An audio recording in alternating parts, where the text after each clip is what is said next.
नमस्कार, पंजाब केसरी टीवी देख रहे हैं आप और आपके साथ मैं हूं सौरभ। इंतजार की घड़ियां खत्म। यहां बात मैं आदमपुर उपचुनाव की कर रहा हूं। आज चुनाव आयोग ने घोषणा कर दी है कि कब होगा आदमपुर का उपचुनाव। घोषणा तो कर दी है, इसी के साथ ही कौन जीतेगा आदमपुर का उपचुनाव? क्या कांग्रेस जीत पाएगी या फिर भाजपा जीतेगी आज आदमपुर का उपचुनाव? ये देखने वाली बात रहेगी। लेकिन जैसे ही उपचुनावों की घोषणा हुई है उसके बाद से हरियाणा का सियासी पारा अब चढ़ता जा रहा है। हरियाणा का सियासी पारा तो चढ़ ही रहा है, लेकिन कुलदीप बिश्नोई जो बात करते हैं देश की राजनीति में काबिज होने की, अब क्या देश की राजनीति में वो सफल हो पाएंगे? वो बात पता लगेगी कि आदमपुर में वो जीत पाते हैं या फिर नहीं। लेकिन अब आदमपुर उपचुनाव को लेकर आपको जो जानकारी देंगे वे वो लोग देंगे जो अक्सर आप तक खबरें पहुंचाते हैं पर्दे के पीछे रहकर।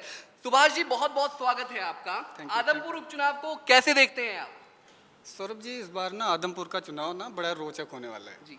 रोचक इसलिए क्योंकि 50 सालों से, दशकों से भजन लाल का आदमपुर सीट पे कब्जा है। भजन लाल के बाद उनके बेटे बिश्नोई आ गए। इधर से इन्होंने कांग्रेस, सबसे पहले कांग्रेस छोड़ी, अपनी पार्टी बनाई हजका। उसके बाद हजका के साथ ना इन्होंने गठबंधन किया था 2014 में बीजेपी के साथ। इनका वहाँ भी नहीं चला। फिर उसके बाद इन्होंने कहा कि बीजेपी के साथ कभी मत जाना, ये बड़ी धोखेबाज पार्टी है। इनका वायरल भी हो रहा है वीडियो। उसके बाद फिर अचानक कांग्रेस से बगावत करके ये फिर बीजेपी में गए। अब बीजेपी से फिर इनको टिकट चाहिए। अब बीजेपी इनके लिए अच्छी हो गई। अगर यहाँ पे देखिए, ये कांग्रेस की सीट है, 31 सीट इनको मिली थी 2019 में। अब अगर ये सीट यहाँ से अगर कांग्रेस हारती है तो 30 हो जाएगी, एक इनकी प्लस हो जाएगी बीजेपी की, 40 से 41 हो जाएगी, 46 पे बहुमत है। ये निर्दलियों के साथ भी सरकार बना सकते हैं। अगर ये सीट जीती है ना तो जेजेपी को यहाँ पे खतरा हो सकता है लात मार दे, हो सकता है लात मार दे। लेकिन अभी जेजेपी कह रही है कि मैं बीजेपी के साथ हूँ। अब यहाँ पे आदमपुर पे आ जाइए आप कि यहाँ पे चुनाव इसलिए रोचक होने वाला है क्योंकि कांग्रेस तो लड़ाई लड़ेगी अपनी सीट, परंपरागत सीट जो भी है वो सीट अपनी बचाने के लिए लड़ाई लड़ेगी।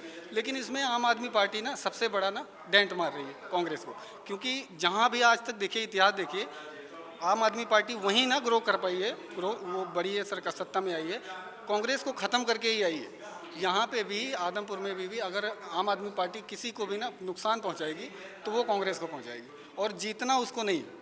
ये भी लगता है कि जितना संगठन नहीं है इनका, उतना उतना बड़ा संगठन भी नहीं है, और उतना अभी पहली बार चुनाव लड़ रहे हैं आदमपुर में, तो मुझे लगता है कि जीत पक्की है बीजेपी की जीत पक्की है। लेकिन कांग्रेस का क्या? कांग्रेस, वही तो कह रहा हूँ मैं, कांग्रेस पूरा दमखम लगा रही है अपनी सीट बचाने के लिए, पूरा दमखम लगा रही है। लेकिन अभी तक तो ऐसा लग रहा है कि कांग्रेस से ज़्यादा आम आदमी पार्टी दमखम लगा रही है। यानी कि दूसरी नंबर की पार्टी आम आदमी पार्टी रहती है। आम आदमी पार्टी और कांग्रेस में दूसरे और तीसरे नंबर की लड़ाई मुझे लग रही है। सुभाष जी, एक महत्वपूर्ण सवाल यह है कि भाजपा, कांग्रेस और आम आदमी पार्टी के बीच में लड़ाई है, ऐसे में जेजेपी का क्या? उसका कारण है सर, आम आदमी पार्टी और कांग्रेस के बीच में लड़ाई का कारण है। कारण ये है कि एक तो कुलदीप बिश्नोई खुद आ गए बीजेपी में, ठीक है, और सोनाली फोगाट ने अपनी ज़मीन ना वहाँ पे बना ली। 2 बार से उन्होंने जो लड़ाई लड़ी है, उन्होंने अपनी एक अलग पहचान भी बनाई है।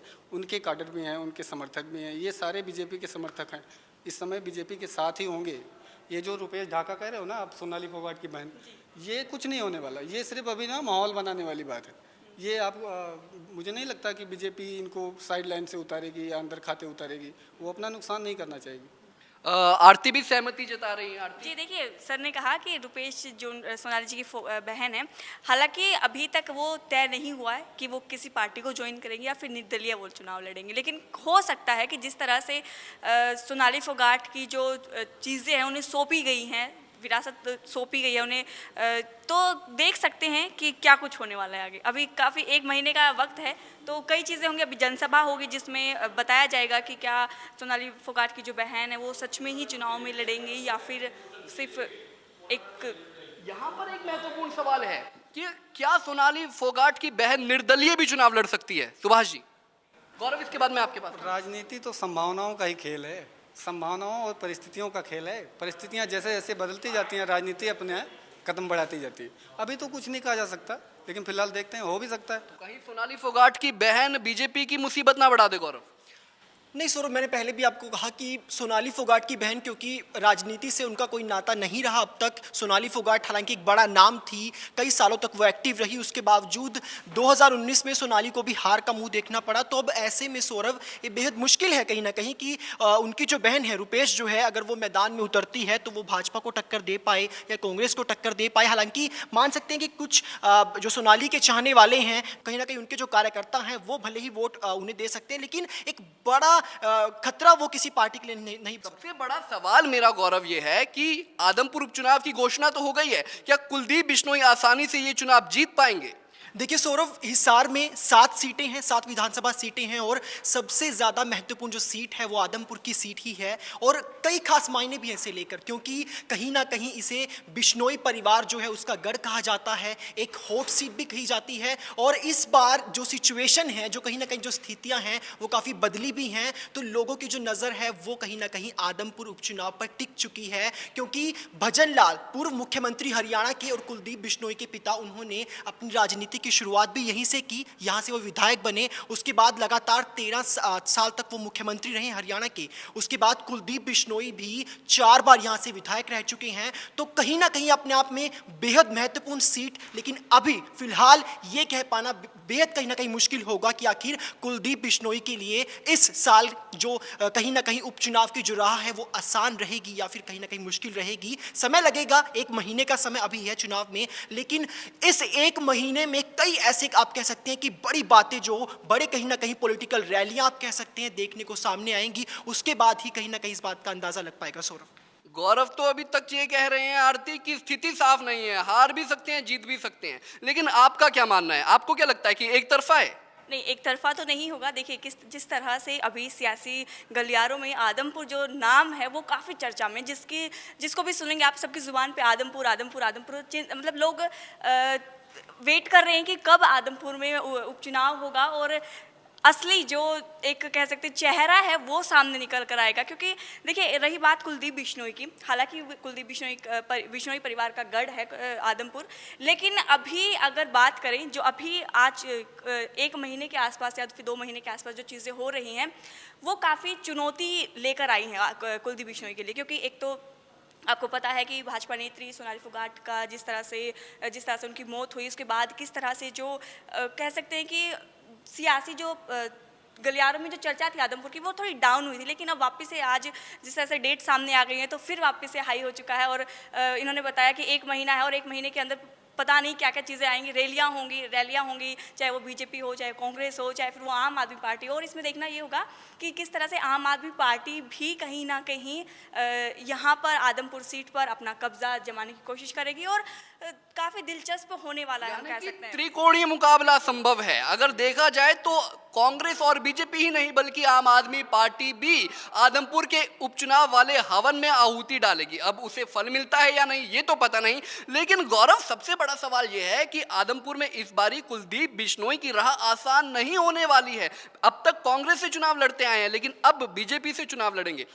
सबसे पहली बात यह रहेगी कि क्या बीजेपी इस बार आदमपुर उपचुनाव जीत पाएगी? कुलदीप बिश्नोई की बात मैं यहां नहीं कर रहा हूं, यहां बात मैं बीजेपी की कर रहा हूं, और वो इसीलिए कर रहा हूं क्योंकि कुलदीप बिश्नोई ये कह रहे हैं कि उपचुनाव से जो चुनाव लड़वाया जाए वो उनके बेटे को लड़वाया जाए। बिल्कुल सौरभ, देखिए इस सीट पर नज़र तो हर पार्टी की है, लेकिन सबसे पहले हम आपको दर्शकों को मैं ये बताना चाहूँगा कि आखिर आदमपुर जो सीट है वो इतनी खास क्यों है। तो सौरभ, मैंने आपको पहले भी बताया कि जो भजन लाल थे हरियाणा के पूर्व मुख्यमंत्री और कुलदीप बिश्नोई के दिवंगत पिता, उनके बारे में अगर बताया जाए तो उनकी राजनीति की शुरुआत यहाँ से हुई और बिश्नोई परिवार का गढ़ इसे कहा जाता है।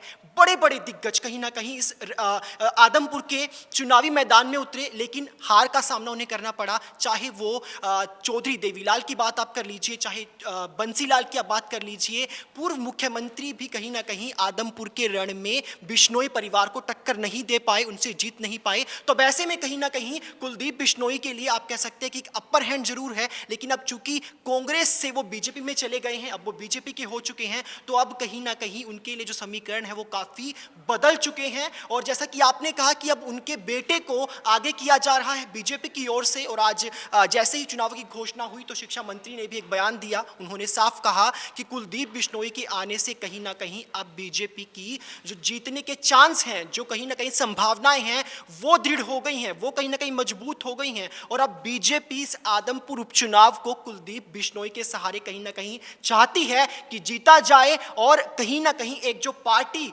बीजेपी को आप कह लीजिए बड़ी पार्टी है हरियाणा में, भले ही कहीं ना कहीं 2019 में बहुमत के आंकड़े को नहीं छू पाई थी, लेकिन एक सीट अगर बढ़ जाती है, आदमपुर अगर जीत लिया तो 2024 की जो राह है वो आसान हो जाएगी। सौरभ, आरती, आप भी इस बात से सहमत है कि 2024 की राह आसान हो जाएगी? बिल्कुल, मैं इन्हीं की बात में एक और पॉइंट ऐड करना चाहूँगी। जैसे इन्होंने बोला कि अभी अभी कुलदीप बिश्नोई भाजपा में शामिल हुए हैं कांग्रेस को छोड़कर, तो इसमें कहीं ना कहीं देखा जाए तो हालांकि वो बीजेपी कह रही है कि कुलदीप बिश्नोई के आने से उनको काफ़ी फायदा होगा, लेकिन कहीं ना कहीं ये भी देखा जा सकता है कि सोनाली फोगाट की जो बहन है वो भी कहीं ना कहीं आने वाला समय बताएगा कि वो भी इस चुनाव में उतर सकते हैं, क्योंकि जिस तरह से सोनाली फोगाट की मृत्यु हुई उसके बाद जो बीजेपी है वो कहीं ना कहीं हो सकता है कि उनकी बहन को भी सामने लेकर आए, क्योंकि लगातार जिस तरह से कहा जा रहा था कि सोनाली फोगाट की जो हत्या है उसमें जो सरकार है वो सामने नहीं आ रही, तो शायद कहीं ना कहीं हो सकता है कि बीजेपी इसको उल्ट पलट कर सकती है, तो हो सकता है कि वो भी उनकी बहन को भी सामने लेकर आए। हालांकि अभी तक कयास ही लगा सकते हैं। का मतलब ये है कि कुलदीप बिश्नोई शामिल तो हो गए हैं बीजेपी में, लेकिन कहीं बीजेपी सोनाली फोगाट को ज्यादा सहानुभूति देने के लिए जो वोट बैंक है वो कहीं ना कहीं वो उनका डिवाइड हो जाएगा, एक तरफ उनकी सोनाली फोगाट की बहन की तरफ और कहीं ना कहीं एक तरफ कुलदीप बिश्नोई की तरफ। आपका भी यही मानना है गौरव? नहीं सुनो, देखिए मैं आरती जी ने जो बात कही, क्योंकि सोनाली फोगाट एक बड़ा नाम थी, ना सिर्फ वो कहीं ना कहीं राजनीति में लोकप्रिय थी बल्कि एक टिकटॉक स्टार थी, लोग उन्हें चाहते थे। उसके बावजूद भी कुलदीप बिश्नोई के साथ जब वो मैदान में उतरी, उनके खिलाफ मैदान में उतरी तो जीत नहीं पाई। तो ऐसे में कहीं ना कहीं अब उनकी बहन जो चुनावी मैदान में उतरी है, चूंकि उनका कोई राजनीतिक आप कह सकते हैं बैकग्राउंड नहीं रहा, तो मुझे नहीं लगता कि कुलदीप बिश्नोई को या फिर जो बाकी पार्टियां हैं उन्हें जो सोनाली फोगाट की बहन है वो टक्कर दे पाएगी। लेकिन महत्वपूर्ण बात सौरभ, इस बार आम आदमी पार्टी की एंट्री है, क्योंकि आम आदमी पार्टी इस बार चुनावी मैदान में है और आदमपुर को लेकर खास तौर पर तैयारी की जा रही है। बीते दिन हमने देखा कि दिल्ली के शिक्षा मंत्री खुद यहां पहुंचे थे, एक पंचायत की गई, शिक्षा अधिकार पंचायत की गई, और जिस प्रकार से कहीं ना कहीं पंजाब में जीत दर्ज की है, अब उसी राह पर चलते हुए वही स्वास्थ्य सेवाएं, वही शिक्षा की तमाम जो सुविधाएं दिल्ली में दी हुई हैं उसे लेकर अब आम आदमी पार्टी आदमपुर के चुनाव में उतर चुकी है। तो मानकर चल सकते हैं कि कहीं ना कहीं अगर बीजेपी और कांग्रेस को टक्कर देगी तो वो आम आदमी पार्टी देगी। गौरव तो आम आदमी पार्टी की तरफ है और ये कह रहे हैं कि आम आदमी पार्टी कुलदीप बिश्नोई को बड़ी चुनौती दे सकते हैं, लेकिन आरती का कहना है कि सोनाली फोगाट की बहन कहीं ना कहीं कुलदीप बिश्नोई को चुनौती दे सकती है। लेकिन बात यहाँ पर कांग्रेस की भी की जानी चाहिए, क्योंकि कांग्रेस भी कहीं ना कहीं धरातल पर कोशिशों में जुटी हुई है कि कुलदीप बिश्नोई के गढ़ का सफाया कर सके और गढ़ पर काबिज हो सके। आरती, देखिए जिस तरह से कांग्रेस की आपने बात की, तो कांग्रेस की तरफ से अगर सामने जो चेहरा कह सकते हैं हम वो संपत सिंह ही सामने आ रहे हैं, लेकिन आप उनका देखिए कि वो इस कहीं ना कहीं इस चुनाव से पीछे हट रहे हैं। वो नहीं चाह रहे हैं कि मैं सामने आऊं, उनका यही है कि कांग्रेस किसी और चेहरे को सामने लेकर आए जो कुलदीप बिश्नोई का गढ़ है उस पर सेंधमारी कर सके। तो अब देखना काफ़ी दिलचस्प होगा और देखना होगा कि क्या सच में कुलदीप बिश्नोई अपने गढ़ को बचा पाएंगे या फिर कोई उनके गढ़ में सेंध मारी जरूर। लेकिन सबसे बड़ा सवाल तो आरती ये भी है ना कि गढ़ रहा है कुलदीप बिश्नोई का, लगातार चुनाव पे जीतते गए, कभी हार का मुंह नहीं देखा कुलदीप बिश्नोई ने, लेकिन अब जब पार्टी बदल ली है तो क्या जनता समर्थन करेगी? बिल्कुल देखिए, हालांकि वो 4 बार वहां से जीत दर्ज की है उन्होंने, लेकिन अब जिस तरह से उन्होंने पार्टी बदली है, अब यहाँ पर ये देखना होगा कि जो जनता है वो क्या कुलदीप बिश्नोई के परिवार को वोट देती थी या फिर कांग्रेस को वोट देती थी। लेकिन जनता तो कहीं ना कहीं कुलदीप बिश्नोई से नाराज नजर आ रही है, क्योंकि हमारे हिसार से जो संवाद आता है, जब वो लोगों से बातचीत करने गए तो जनता ने कहा कि कुलदीप बिश्नोई ने कुछ काम नहीं करवाया आदमपुर में, उनके पिता ने ही जो काम करवाए हैं वही काम करवाए, उसके बाद कोई काम नहीं करवाया। तो गौरव, क्या जनता चुनेगी एक बार फिर कुलदीप बिश्नोई को? देखिए सौरभ, बिश्नोई परिवार की बात हम यहाँ कर रहे हैं, लेकिन एक बात जो खास है, महत्वपूर्ण है, वो ये कि बिश्नोई परिवार जो है वो कांग्रेस से जुड़ा रहा, कांग्रेस के सहारे ही कहीं ना कहीं आप कह सकते हैं कि जो जीत है वो दर्ज की गई थी। यानी अब कहीं ना कहीं जो स्थिति है वो बदल चुकी है। कुलदीप बिश्नोई अब कांग्रेस को छोड़ चुके हैं, अब वो भाजपा में जा चुके हैं। लेकिन अब महत्वपूर्ण ये कि कांग्रेस के जो नेता हैं वो कुलदीप बिश्नोई पर आरोप प्रत्यारोप करते हैं कि कुलदीप बिश्नोई ने यहाँ काम नहीं कराया। हालांकि वो कहीं ना कहीं कांग्रेस से ही जीते थे, कांग्रेस की ही कहीं ना कहीं जिम्मेदारी बनती थी। और दूसरी ओर कुलदीप बिश्नोई भी कांग्रेस पर तमाम तरह के आरोप लगाते हैं। तो ऐसे में जब जब कहीं ना कहीं कांग्रेस के नेता जो अब भाजपा के हो चुके हैं वो और उनकी पुरानी पार्टी एक दूसरे पर आरोप प्रत्यारोप कर रही है, तो मुझे लगता है कि ऐसे में तीसरी पार्टी जो कि संभवतः कहीं ना कहीं आम आदमी पार्टी हो सकती है, वो कहीं ना कहीं बाजी मार सकती है बीच में। क्योंकि लोगों को कुलदीप बिश्नोई का काम अगर पसंद नहीं आया था तो वो कांग्रेस से भी नाराज होंगे, क्योंकि अल्टीमेटली वो कांग्रेस में ही थे। यानी कि आदमपुर से कुलदीप बिश्नोई हार सकते हैं, अगर मैं ये कहूं तो गलत नहीं होगा?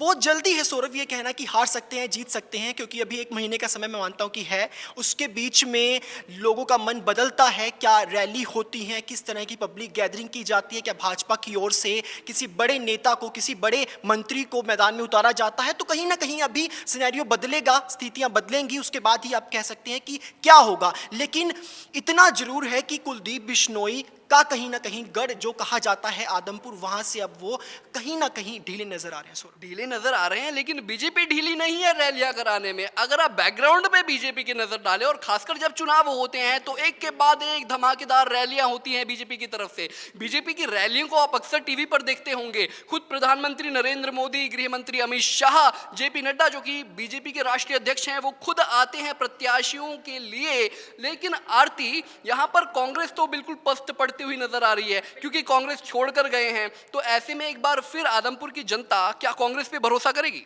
देखिए, जिस तरह से मैंने पहले भी कहा कि कहीं ना कहीं जितने भी जो जो चीज़ें अभी निकल कर सामने आई हैं उससे यही कह सकते हैं कि जो जनता है वो क्या कांग्रेस पार्टी को वोट देती थी या फिर बिश्नोई परिवार को वोट देती थी। अब ये देखने वाली बहुत दिलचस्प होगा काफ़ी, क्योंकि देखने वाली बात ये होगी क्या कुलदीप बिश्नोई अपने गढ़ को बचा पाते हैं। क्योंकि देखिए, सिर्फ कांग्रेस और बीजेपी में तो था ही आपस में टकराव, लेकिन कहीं ना कहीं जिस तरह से तिकोनिया आपने कहा, तो तीसरी पार्टी है जो आम आदमी पार्टी है, वो भी कई बार यहाँ पर आ गई है, रैलियाँ कर चुकी है ना। और अभी 1 महीने का वक्त बाकी है और इसमें भी आम आदमी पार्टी पीछे तो नहीं रहेगी। अब जिस तरह से पहले भी जनसभा हुई और पंजाब की सीएम है, उन्होंने कहा कि जो कुलदीप बिश्नोई की जो दुकान है शायद वो अब बंद हो सकती है। तो कहीं ना कहीं वो इशारों में काफ़ी चीज़ कहे जाते हैं, पलटवार कर जाते हैं एक दूसरे पर। तो अब देखना होगा कि क्या कुछ जो 1 महीना है उसमें चीज़ें सामने निकल कर आती हैं। और यानी कि आप भी ये कह रहे हैं कि आदमपुर में आम आदमी पार्टी अपने झाड़ू से कुलदीप बिश्नोई का सफाया करने के लिए तैयार है? बिल्कुल। देखिए, अभी 1 महीने का वक्त है, कुछ कहना सही नहीं होगा, क्योंकि राजनीति है और राजनीति में एक दिन में भी काफ़ी कुछ बदल सकता है। बिल्कुल, ये बात तो बिल्कुल सच है कि राजनीति में कुछ भी संभव है। लेकिन सबसे बड़ा सवाल यही है कि आखिर इस वक्त कांग्रेस किसे उतारेगी मैदान में? क्योंकि बात यहाँ पर संपत सिंह की करी और आरती ने यही कहा कि संपत सिंह चुनाव से पीछे हट रहे हैं। वहीं आम आदमी पार्टी की भी बात की गई, जो गौरव ने कहा कि आदमपुर में आम आदमी पार्टी कुछ बड़ा कर सकती है, लेकिन उनके पास भी इस वक्त कोई बड़ा चेहरा नहीं है। तो गौरव, किस आधार पर लोग किसके नाम पर वोट करेंगे? केजरीवाल के नाम पर वोट करेंगे या जो आदमपुर से खड़ा होगा चुनावों में उसके नाम पर?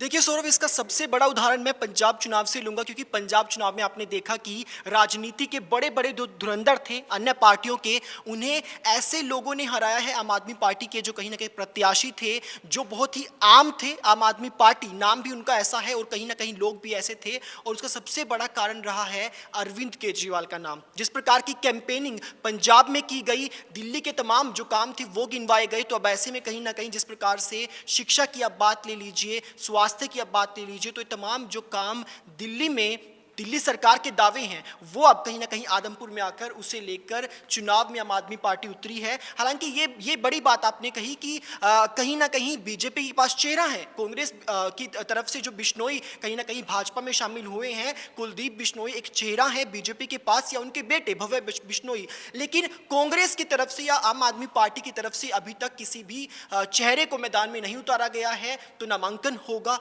उसके बाद जब ये साफ हो पाएगा कि कौन कौन इन पार्टी की कमान संभालेगा, तभी कहीं ना कहीं ये जो मुकाबला है उसके बारे में आप कह सकते हैं कि कोई राय बन पाएगी। आरती, गौरव की बात से सहमत है? बिल्कुल। देखिए, जिस तरह से इन्होंने कहा कि आम आदमी पार्टी है वो कहीं ना कहीं अब आगे बढ़ती हुई नजर आ रही है। और शिक्षा की बात कर लीजिए, स्वास्थ्य की बात कर लीजिए, तो आम आदमी पार्टी हमेशा से जनता के सामने अपने ये जो कार्य है वो उनको सामने रखती है। और अभी जो रैली हुई थी उसमें भी अरविंद केजरीवाल को आपने सुना होगा कि आदमपुर वालों थारा छोरा आ गया है, तो आप भी अपना क्या कहते हैं स्कूल बदलवा लो, स्कूल के जो चेहरा नक्शा है वो बदलवा लो। मतलब उनका कहने का मतलब था कि जो विकास है स्कूलों को देखते हुए, तो वो कहीं ना कहीं आप करवा लो। तो कहीं ना कहीं अब देखना होगा कि आम आदमी पार्टी भी इस कह सकते हैं चुनावी दंगल में उतरी है और काफ़ी मज़ेदार होने वाला है ये पूरा। तो क्या भजन लाल जो पूर्व मुख्यमंत्री थे हरियाणा के, क्या उनके नाम पर कुलदीप बिश्नोई इस बार फिर आदमपुर की जनता को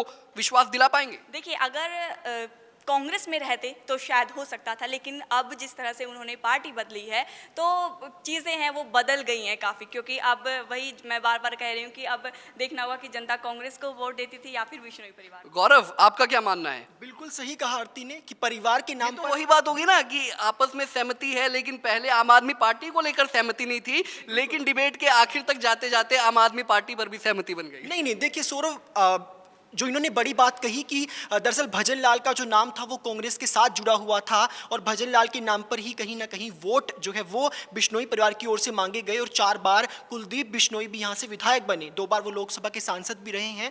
तो ऐसे में ये बड़ी बात है और ये बड़ा इंटरेस्टिंग भी होगा कहीं ना कहीं कि इस बार जब कांग्रेस का साथ छूट गया है, भाजपा के साथ वो चले गए हैं, तब क्या भजन लाल परिवार का जो रुतबा है, जो उनका नाम है, वो बरकरार रह पाता है? क्या पूर्व मुख्यमंत्री के जो काम थे, आप कह लीजिए जो लोगों के मन में प्यार था उनके लिए, क्या वो बरकरार रह पाता है? ये बेहद रोचक होगा सौरभ। बात बिल्कुल सही है। आदमपुर का उपचुनाव काफी ज्यादा रोचक रहने वाला है, क्योंकि एक तरफ कुलदीप बिश्नोई है और दूसरी तरफ आम आदमी पार्टी है, कांग्रेस है। लेकिन दोनों ही पार्टियों की तरफ से अभी तक किसी भी उम्मीदवार के नाम का ऐलान नहीं किया गया है। लेकिन सबसे बड़ा सवाल यह है कि जब चुनाव होंगे तो क्या कुलदीप बिश्नोई अपने गढ़ को बचा पाएंगे?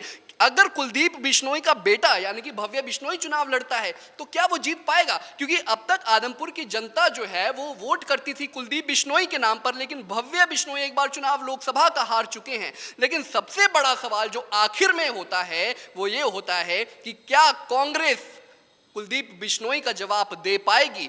जो कांग्रेस छोड़कर कुलदीप बिश्नोई गए थे, क्या उसका जवाब कांग्रेस के पास है? क्या कांग्रेस एक बार फिर जीत पाएगी, या फिर ऐसे ही जो संगठन कमजोर पड़ता जा रहा है कांग्रेस का, उसे एक बार फिर मजबूती दे पाएगी आदमपुर उपचुनाव के जरिए? हमसे जुड़े रहने के लिए हमारे YouTube चैनल को सब्सक्राइब करें और नई वीडियो की नोटिफिकेशन के लिए बेल आइकॉन को दबाएं। अगर आप ये वीडियो Facebook पर देख रहे हैं तो लाइक जरूर करें और ज्यादा से ज्यादा शेयर करें। धन्यवाद।